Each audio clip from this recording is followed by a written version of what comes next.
All right. Hello, John. Nice to see you today. Felix, nice to see you too. Perfect. So basically today we speak about your usage of Boiler. You are one of our top users. I see you every day on our analytics. So thanks for that. Starting with that. So basically just tell us and that everyone understands what you have been doing the last past years. You said you have your own business. So just we know your background in recruitment. Yeah, so overall, been working within recruitment for around 12 years now, 12, 13 years. Seven of those was my own company working solo by myself. Recently, I've come back into agency recruitment at Console Partners, which is part of the Impresario Group, to then come on, and I am focusing on kind of like an SOW piece for projects.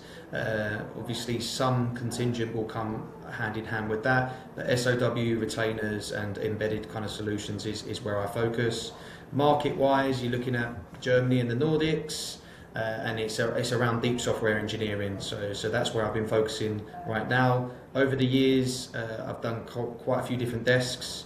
It could come across life science, it could come across advanced technology, emerging technologies such as electronics and mechanical. So yeah, that's pretty much a quick overview of me over the last 12, 13 years.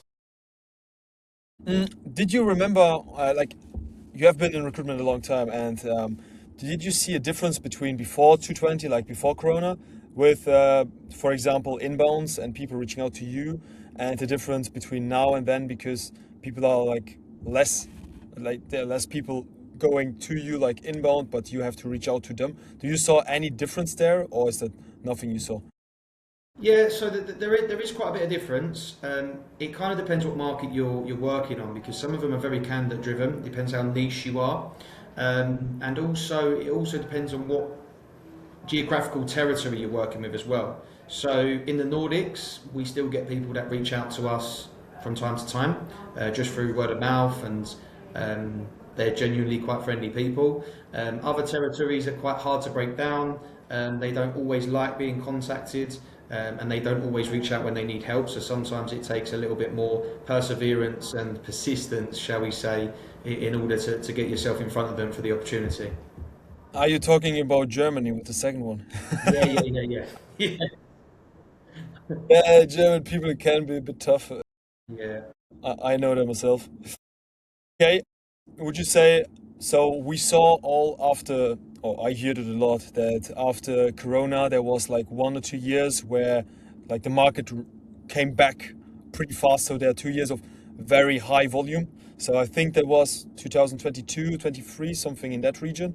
Yeah, from 2022 to 2024 to the back end of 2024, it was brilliant. Like it went back to pre-COVID, where if you've got a good CV, you could get 5 interviews in 2, 3 weeks. You just had to use the right spec and the right kind of BD approach. You didn't have to be too aggressive with it because some of us UK recruiters can be classed as aggressive, but we're not all like that, I promise. But yeah, so it did come back. It came back with a bang. Everything was great.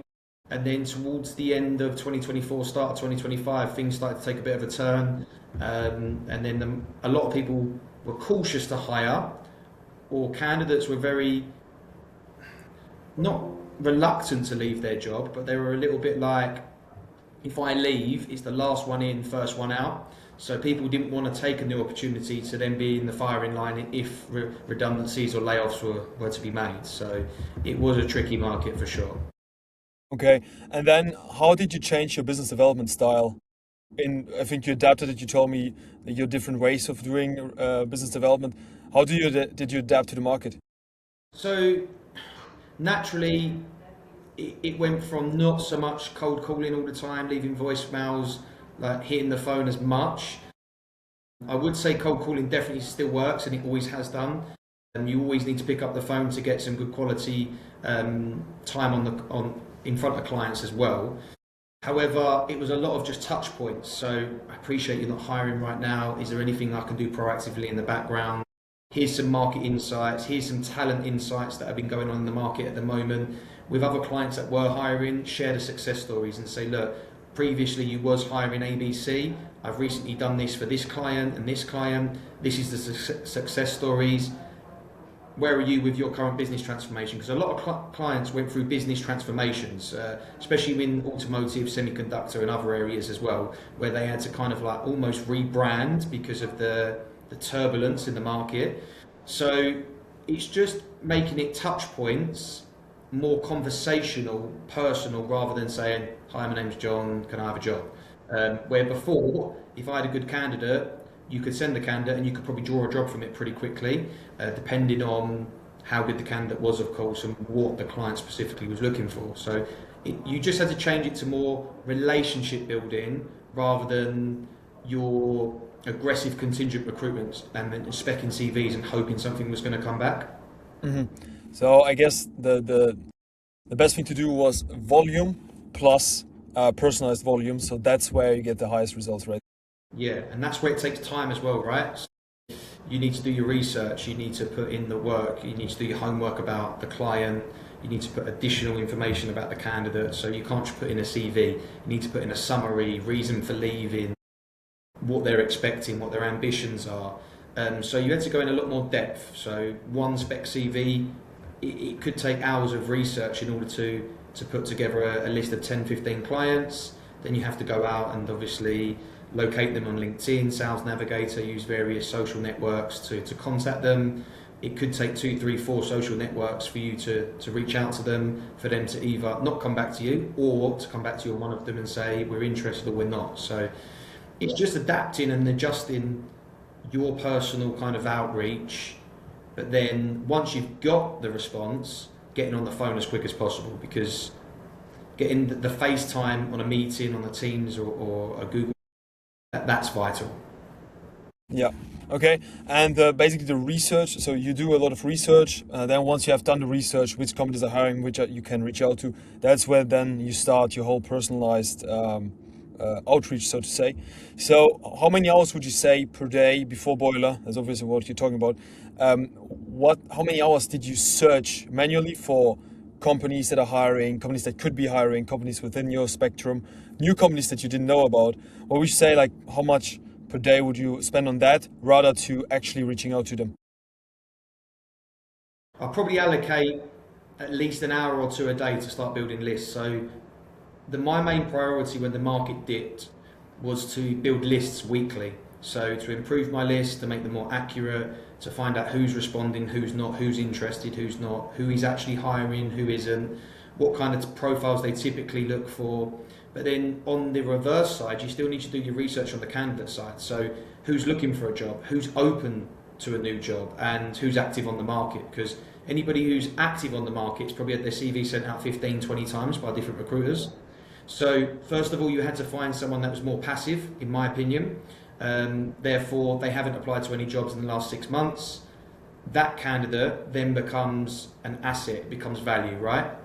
So you then get your list, you put a summary of the candidate in there, you can put a little screenshot of their profile to show their recent experience, or you can show them a snippet of their GitHub or GitLab to show them examples of work. Simple things like that, but it takes a lot of research. It takes a good qualification call with the candidate. The candidate's got to understand that you haven't got a job straight away and you're effectively exclusively representing them. So then you'd have to get them to buy into you, to send you an email to obviously confirm that they're happy for you to represent them to 5 to 7 days, to introduce them to A, B and C clients. So you're looking at a long period of time in order to, one, get the candidates, two, put together kind of like a brochure of the candidate, what we do, who we are, how we add value, how we can benefit the client in the long run. And then number three, then getting the process rolling, getting all of the workflows in place, and obviously following up with all of the messages and continuing the process basically. And that makes a lot of sense because, I mean, the whole talking to candidates as well as getting them motivated because you don't have a job immediately, as well as the outreach.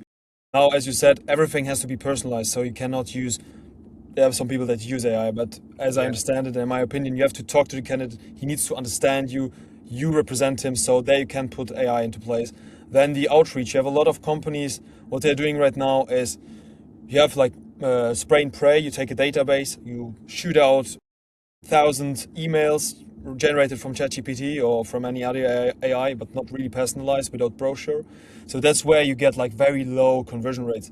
Now you have like these three steps, like candidate and outreach channels, and then qualification call that has to be personalized. So now we at Boiler, what we also did with you, John, is that we basically refocus on the business development side. The only thing that actually can be automated with AI, because you don't need to search manually, because that's where you basically waste 1 or 2 hours a day.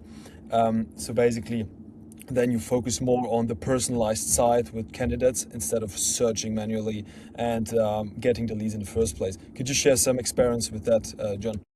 Yeah, so when we first come across Boiler, we jumped on the demo, a couple of us here at Console, and I was really impressed because you can basically train your ICP to drag jobs and leads straight to you every day. So you can log on.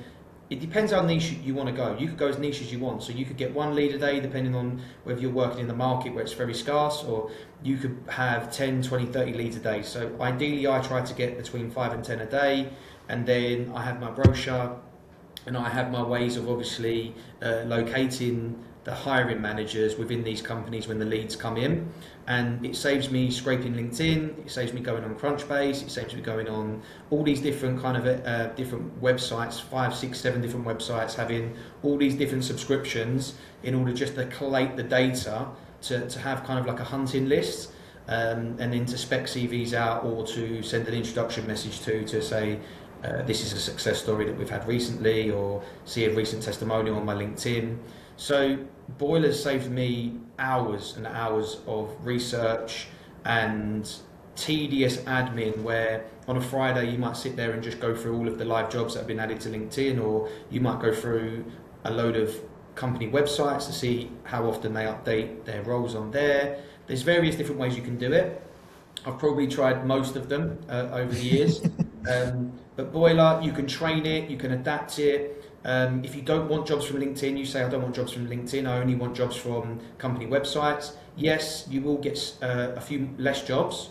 However, it depends what you're using it for, how targeted it is, and do you already have a process where you go through LinkedIn jobs? I don't know. But for me, I have a small proportion of LinkedIn jobs, websites. I'm not really interested in the job board ones, but I still get 5 to 12 leads a day easily. And some of them are companies I've never even heard of as well. Some of them are recently funded, so it saves me going on Crunchbase and looking at all of the recently funded companies, and then putting spreadsheets and workflows together for those. So it's all in one pocket. And once you've viewed the job, if you didn't like it, you can remove it. Or if the company turns out to be another agency that's on LinkedIn under a consultancy company, which it does happen, you can blacklist that company, and then that one won't come up again. So you need to go on daily, you need to use it. However, you can tailor it as much or as little as you want, depending on how many leads you want coming in. So if you're struggling for companies in your area, you can make it very, very basic, and you could get 100 leads a day quite easily, I think, depending on your search. The most leads I think I got in one day was 35, and I whittled it down to, my first was Germany, wasn't it? So it was Germany, and it was embedded positions across Germany. I think I got 35 leads in one day, and past the last 1.5, 2 months that I've been using it, I've had 2 very good replies, 2 clients that are very close to becoming partners. 1 potentially for a retainer, and 2, the second client is going to be contingent with the view to convert to a retainer as well. So the ROI is very close on Boiler for us already. I'm very happy with it. I'm pretty sure a few of the team members here are happy with it as well at the moment. A few of them are taking a little bit longer to kind of get used to the process and use it daily. But I've loved it. It's saved me hours of research and time. And like I said, I've nearly got 2 brand new clients that will be hiring in 2026 from it as well. So overall, very happy. And we have to add, we are currently in January, so we had like 3 weeks where John couldn't reach out. So just to Well, add in time. December, you could hardly use it because you had staff parties, 2.5 weeks off over Christmas. So the 2 months we've had it, we've only used it for just over a month, really aggressively. But you can also use it for permanent jobs, contract jobs. You can do it for reverse. You can use it for reverse BD. There's loads of different ways that you can use it. You've just got to train the ICP in the correct way. You just got to use it. You have some people that are not that often on it, and then the ICP gets very confused because you have so many leads and you're not training it correctly. It's a bit like Tinder, to be honest. That's how I like to do If you don't swipe it.